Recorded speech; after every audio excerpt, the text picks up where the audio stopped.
On a quand même notre trajectoire, c'était quand même de raconter qu'on développait des algorithmes. C'est comme ça qu'on a fait notre première levée de fonds.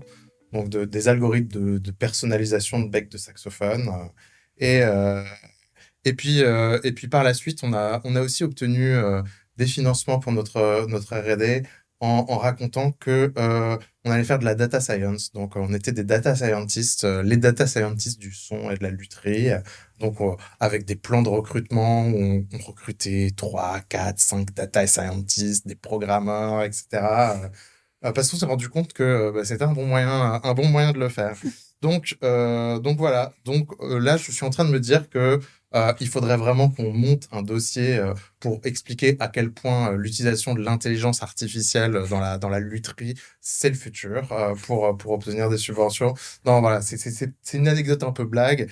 C'est tout ça pour parler un peu du gâteau entrepreneurial.